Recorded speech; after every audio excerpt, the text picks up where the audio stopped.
Aileen Campbell, to be followed by James Kelly.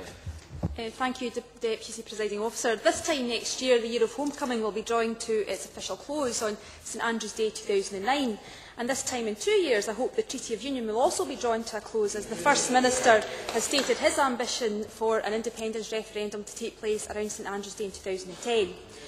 St Andrew's Day has always had significance in Scotland, and I expect that historic significance to grow over the next few years. Our debate today takes place not on St Andrew's Day, but coincidentally on American Thanksgiving Day. I think there are many parallels we can draw between these two celebrations. Both are distinctive traditions which have evolved over time, both and which have become associated internationally with the countries in which they originated. Of course, as others have said, Scotland does not have a monopoly on St Andrews, and in addition to David Whitten's list, St Andrew is also the patron of Russia and Greece, and of fishermen, singers and rope makers. But we do have a claim to his patronage, and indeed to his relics in the town of St Andrews, as Ted Brocklebank's amendment reminds us.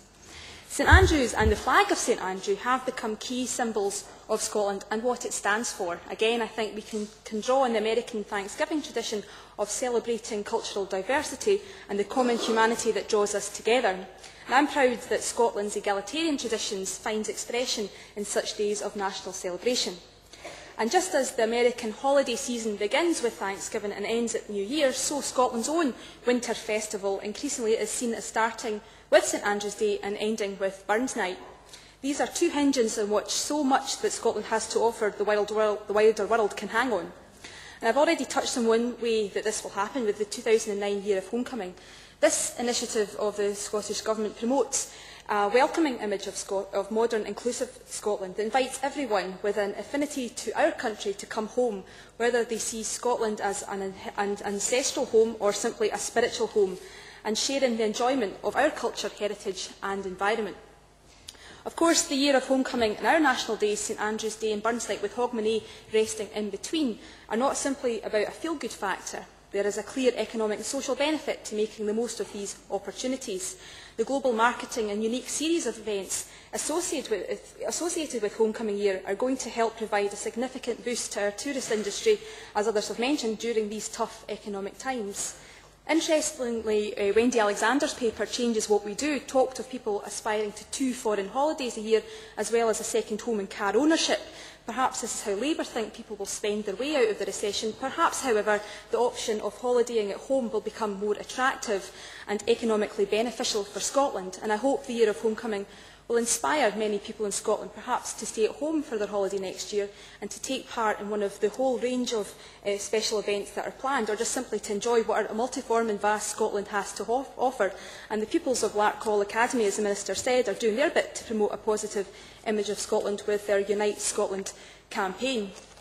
The south of Scotland will be having plenty to offer participants in the Year of Homecoming through our Ayrshire and Border celebration of burns, of golf, of traditions such as common ridings are being promoted not just to the usual suspects but to audiences in Scotland and around the world who may not be so familiar with these aspects of our heritage. I've also spoken several times in the Chamber about the importance of World Heritage sites such as New Lanark Heritage Village to the Year of Homecoming as a focus for activity and for attracting visitors.